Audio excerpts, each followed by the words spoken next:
If your sprinkler heads are kind of underground from years of putting on mulch or just sinking in your lawn, here's how you raise them.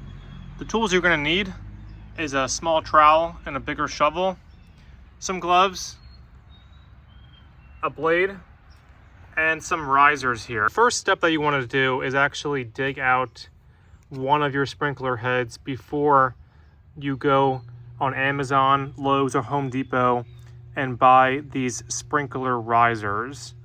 As you want to double check to see for your specific sprinkler heads what kind of adapter you need, whether it's male or female.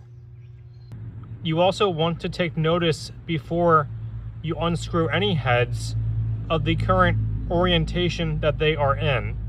If they're spraying how they're supposed to be and you don't want to make any adjustments, keep track of the markings on top of the head and where they're facing. Maybe even take a picture of it before you start unscrewing it. As you can see here, my lines here kind of dictate where the spray is going to be coming out of.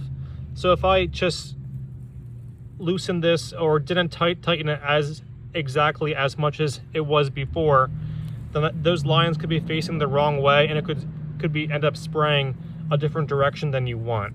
So something else to take notice of.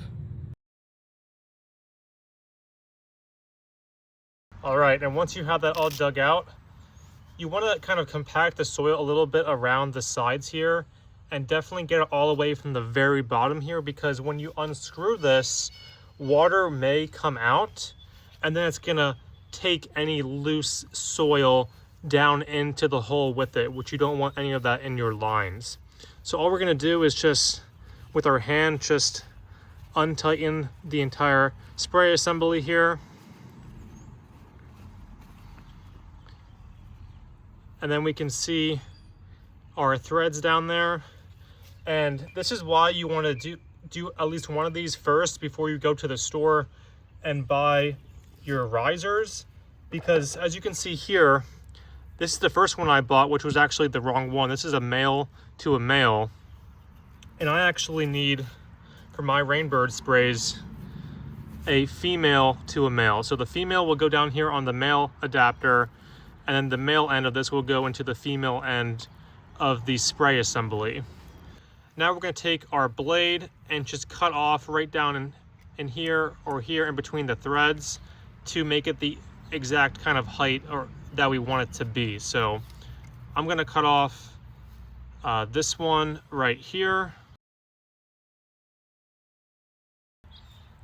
All right, now that we have it cut off to our desired length, try to just hit off the dirt that's inside the threads.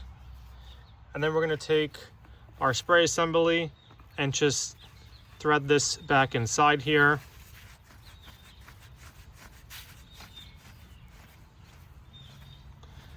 And it just has to be snug tight.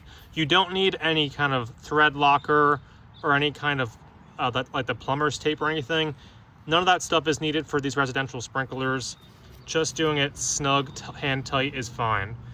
And then we're just going to insert this back in down here and make this snug tight.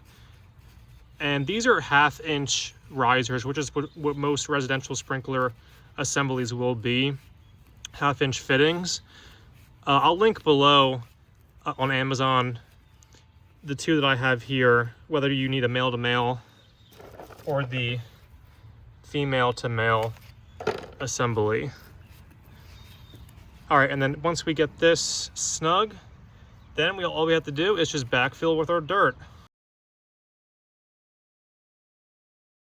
And that's it. Super easy DIY to do yourself at home without having to call in the professional. Thanks for watching.